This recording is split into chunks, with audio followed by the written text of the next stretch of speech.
r/AskReddit. People who have cheated on their why didn't you just end the relationship?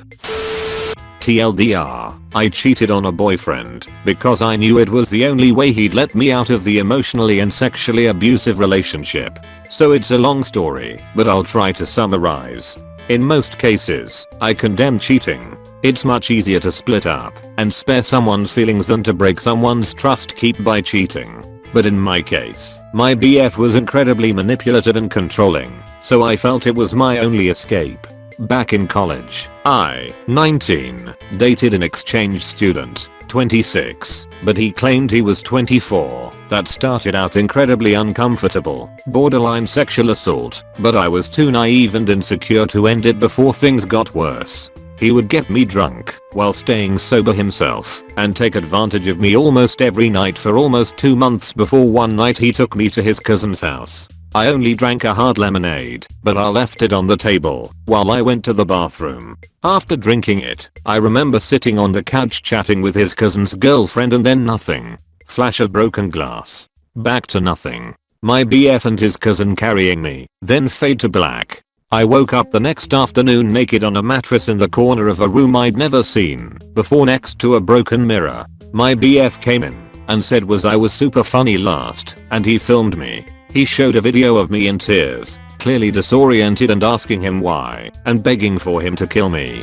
I asked him to delete the video because I was humiliated, and the idea he filmed me while doing whatever it was to me made me nauseous. Still does to this day. I'm 99.9% sure he drugged me. I had never had a reaction to alcohol like that before, and the hangover wasn't anything like any other time I had gotten blackout drunk. But I still said nothing. I went home for break, got drunk with my best friend, and ending up sleeping with him. I told my BF when I came back to uni. He called me every name in the book and had his cousin stalk me for a few months after. But he disappeared one day and I haven't heard from him or his cousin since. I realize now how naive I was, and I wish I had pressed charges, but this was years ago, and besides, he probably left for his home country a long time ago. I kissed a colleague while completely drunk off my face on a night out. I don't remember it happening, but when I woke up the next morning I just knew to the pit of my stomach I had kissed this guy, and I had completely and utterly fucked up and had no idea why. We'd been together for 3 years, met at 19 in college.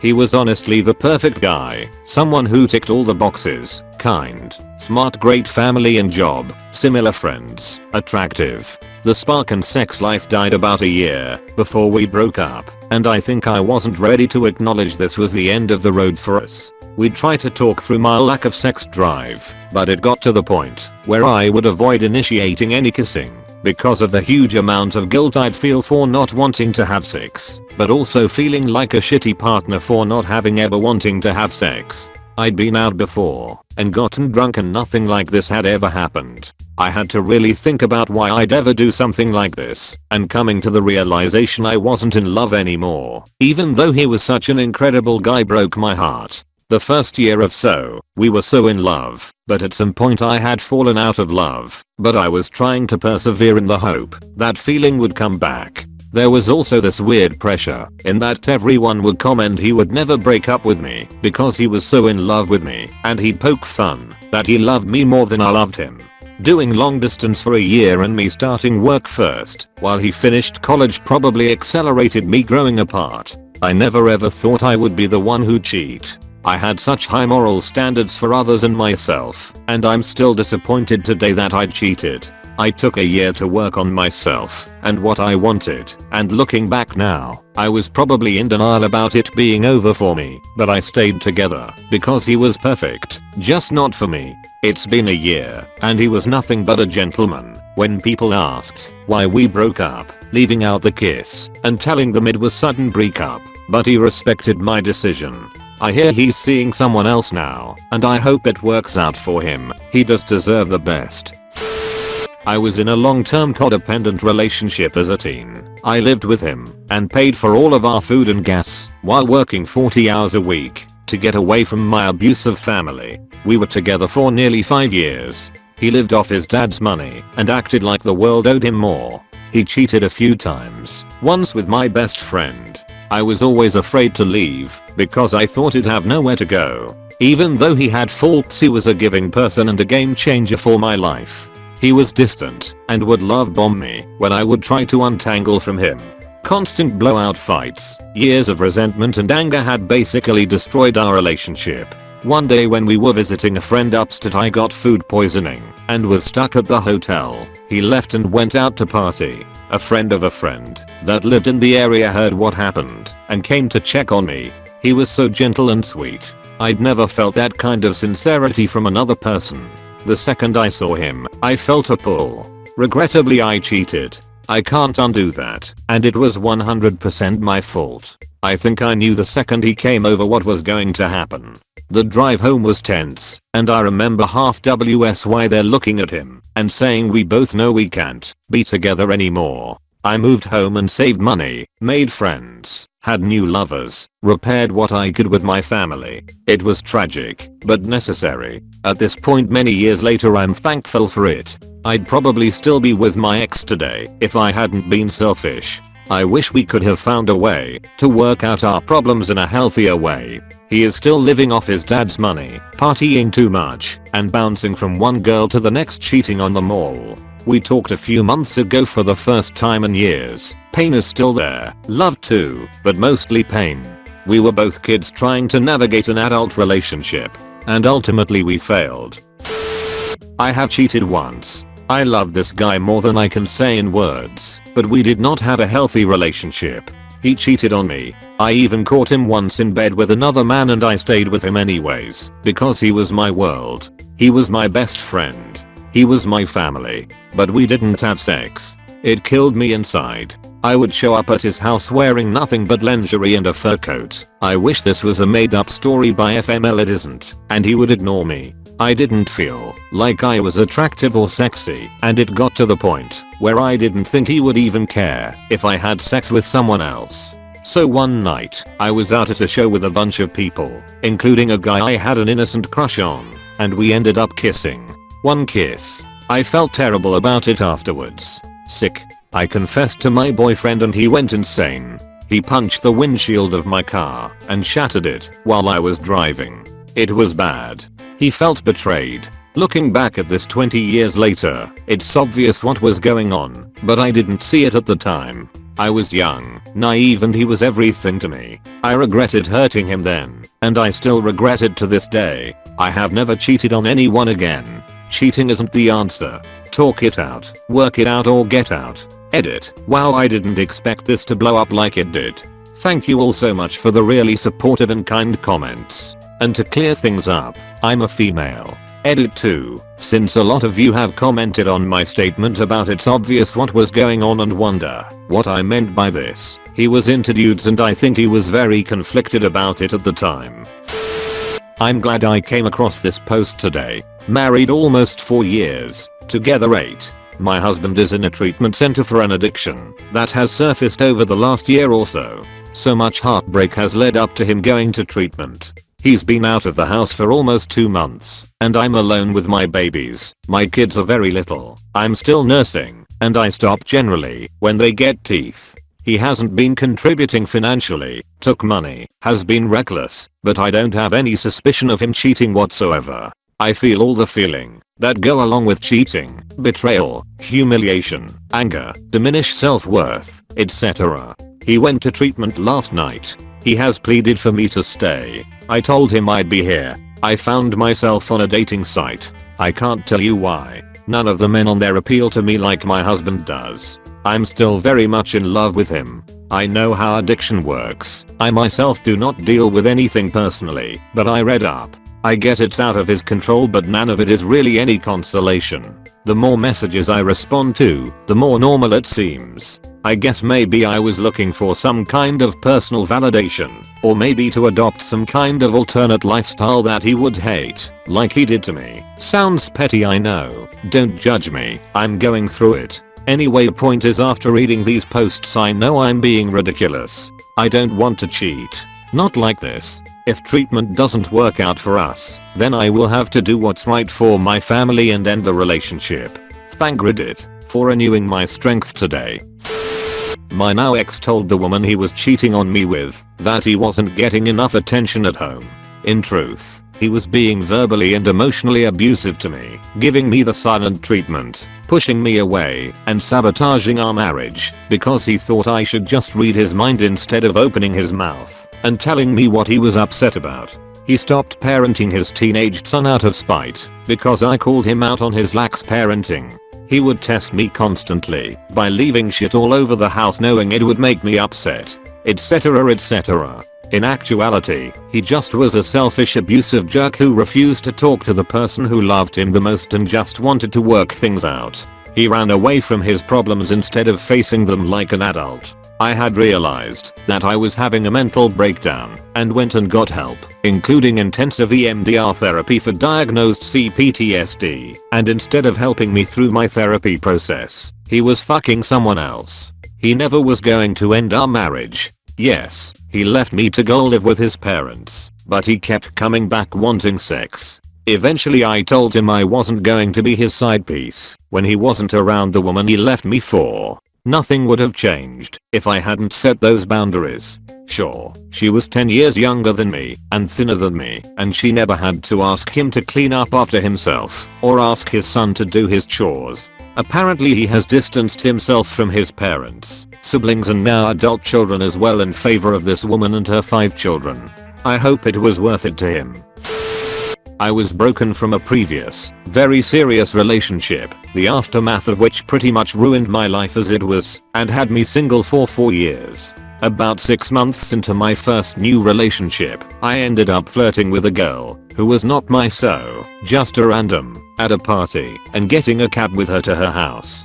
Just flirting, and the girl cooled off quick once we were in her house, so I left before anything happened, but the damage was done, was as good as cheating as far as I was concerned. A lot of difficult discussions, hurt feelings, and self-reflection brought me to these understandings. I did it because I knew if I was with my so much longer, I'd be getting into another deep life-defining relationship, and I was afraid of letting myself have those emotions. I like the feeling of being independent of my feelings for myself, as if they didn't matter to me, even though they very much did. I was afraid of letting someone have power over how I felt, and afraid of bringing about another catastrophe. If there was a catastrophe coming, I liked the feeling of having control over it. Also, chronic issues with porn addiction, stemming from the fallout of that former relationship, had me treating the dopamine from the promise of quick sex like anxiety medicine. Perfect storm. After about 2 months I told myself the truth, that I had gone back to this girl's apartment to cheat on her, but nothing happened, and hard though it was we worked through. About 5 months after that we had a major blow up when she found the strength to confront me about how fucking shit that was of me, pointing out that the girl was the one who shut the situation down, not me, that I might have gone through with it in full if the girl had been up for it. I've had to do a lot to try and win back my so's trust. Since then I've done a ton of self-work to make myself better for her, journaling to make myself conscious of my feelings, gratefulness to accept them, and no fap. 255 days as of now, to try shift the porn addiction. Thank Jesus, she's forgiven me, and we are looking at starting a life together now. I don't know if I'd forgiven so if the roles were reversed. I'm seriously with an angel of a human. She makes me want to earn her trust and kindness just by giving it to me freely.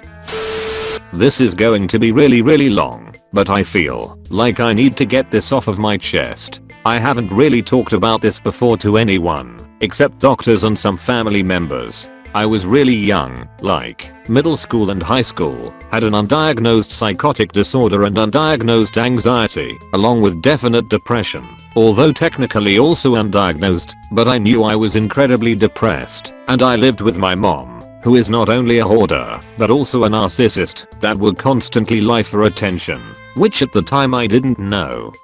Because I was a kid and I trusted my mom. My boyfriend lived states away from me, so I only ever got to see him for 2 weeks out of the year. We talked on the phone constantly whenever we could, but I was still very starved for the attention and love I wasn't getting from my mom.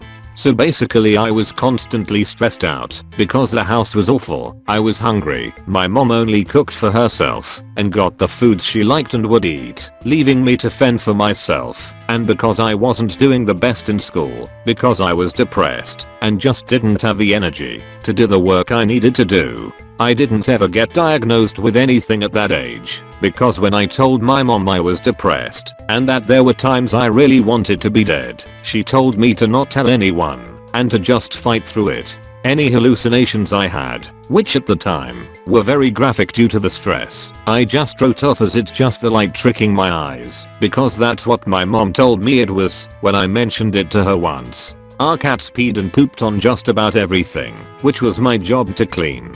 The house was infested not only with giant cockroaches and spiders, but also black mold, and probably several other types of mold that would fester on leftover food in dirty pots and pans laying around the kitchen. I was often disoriented and confused, and I was verbally and mentally abused, which compounded that. My mom would tell me it was fine to date more than one person, because I wasn't married yet, because that's what she wanted to do. She told me about her very weird sexual exploits, called me a prude, and forced me to listen, and would shame me if I didn't want to because it made me feel weird, and she tried to seduce my male friends more than once. She made out with one when he was crying and upset about something I can't remember now. She even told me the first time my boyfriend came to visit that he would likely end up liking her more than me, and he would get a crush on her because she was like me, but way more fun.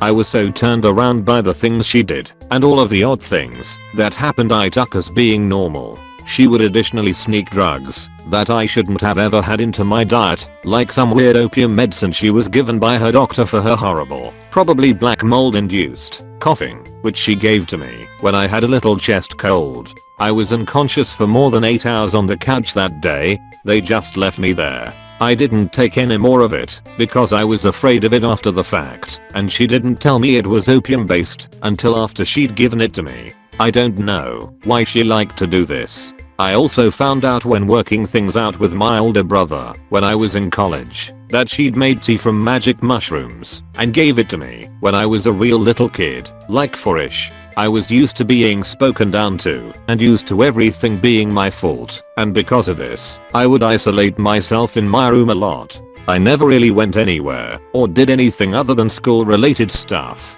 So at school, I was really desperate for everyone to like me, but I was clearly not going to be the popular girl type due to my upbringing. So I would basically do or say anything I could in order to get people to like me. I would tell people that I loved them because I didn't want them to feel bad about something, and the cheating part would happen because I would just agree to suggested situations that were presented to me because I wanted people to like me. I'm really glad that those situations never turned sexual because I was easily on a path where that could have happened if I'd stayed on it. I always felt awful about it, but really, I felt awful about freaking everything in general. A lot of these people knew I had a boyfriend because I would talk about him, but they didn't care, probably because they knew they could get me to just do what they wanted. I was also bullied by these people. It was a bad group I was hanging out with at the time, called Ugly, etc. And it wasn't until my senior year of high school that I finally started to kind of come out of it. I kind of realized that at that point, I had a chance to get away from all of this shit. That life didn't have to always be this way. If I got decent enough grades, I could go to a college, and I could choose one in the state that my boyfriend was living in. I could get my driver's license, where I had struggled to get one before, because if I wanted to learn, my mom would suggest dangerous driving lessons that would scare me away from it. She probably did that to keep me at home, so I would clean, and she could have some semblance of a nice house, because I know she wasn't cleaning anything. I could get a job and an apartment, and I wouldn't have to be in that place anymore. So I did that. I worked harder on my schoolwork than I ever had before, which my mom didn't notice, because it's not like she ever looked at my grades before. I told her my plan, to leave for that state after my 18th birthday. She probably could have argued with me more, and pushed me into staying with her, and going to a nearby college, but at the time I wasn't the youngest kid in the house. My little brother was. I think it's because of that, and because of my boyfriend's parents wanting me to come up. to live in the same state that she caved so easily on it. She didn't want to seem like a bad person to my boyfriend's parents, and she at least still had my little brother at home to use and abuse once I was gone. My brother and I didn't like each other very much, so I wasn't that concerned about leaving him at the time. So, basically, that was what I did. I left to go be with my boyfriend when I turned 18. The part that I didn't mention was that during all of the things she did, and during the times where I was cheating, I always told my boyfriend after it happened. It didn't feel good, and the guilt haunted me for a really long time before I was finally able to get through it with therapy. But I think my boyfriend and his parents knew that something was really wrong, and they actually all stuck with me until I was able to get out of there and got me the help I really needed. They let me live with them, and they helped take care of me and fed me and got me clothes and treated me like I was part of their family. I actually got kind of chubby with all the weight I gained from living with them because they helped me find food that I liked and could eat, and I didn't have to refuse it for fear that it was spiked with some kind of drug or something that was going to hurt me. I was able to go to college and graduate with a B.A. in English, and during my college years, I finally cut off all contact with my mom. She did try to stalk me for a while, one time sending me some mail at an address I hadn't given her, or making several Facebook accounts so she could send me nasty messages, but she eventually gave up because it was probably a waste of too much energy for her. Even during that, my boyfriend and his parents helped me, especially his dad, because his dad had also gone through some awful crap with his mom. He helped me understand that sometimes parents really are not good people, and that it was okay to not have them in your life anymore. My boyfriend isn't my boyfriend anymore because we've been happily married for nearly 10 years now. We have a clean house and 2 cats who don't poop and pee everywhere. I've been to therapy for several years to help me figure out what normal life is like, and my husband supported me through everything. I now have the medicines I need to make me feel better and stop my hallucinations so I can live a regular life. I'm really lucky and very thankful that I'm loved so much, because without them, I don't think I would be here to tell this story today. If you read all of this, thank you for listening. Because I justified to myself that it wasn't cheating at first. I've never told this story before, but I was in a relationship that I was pretty unhappy in. It wasn't just the relationship, I was depressed and scared of being alone, so I didn't end it when I should have. We moved in together, and things got worse. My girlfriend was bisexual and had some interest in a threesome. I was somewhat detached from the relationship at the time and had met a new girl at work who I had a lot of chemistry with. I was in the service industry at the time, and there was lots of after work drinks, and me and this girl were hitting it off. I told my girlfriend about her, strictly mentioning the physical aspect, and she told me to pursue it. I did, and we all went out for drinks one night, and it happened. It was very strange because it hit me during that I had real feelings for the other girl. My girlfriend had to work early, but as she left she told us to have fun, which I took full advantage of. After that I started seeing the other girl somewhat regularly and was officially cheating. I found out a few weeks later that my girlfriend knew and thought it would lead to a fun partner for us, but in actuality I was falling for the other girl. Her being cool with it did not last long. Big surprise, but by that time it was all over and I was madly in love with the other girl. We have been together ever since and married for 3 years with a new baby. I will always feel terrible about how things ended. I was a complete coward and should have come clean as soon as I started having feelings for the other girl, but I hid what was really happening, which hurt my girlfriend at the time tremendously. Last I heard and saw, she was doing great things in her life and was in a great relationship. I wish so much that I could go back and undo the hurt I caused her, but that is something I will always have to live with. Thank you so much for watching. Please like and subscribe the channel.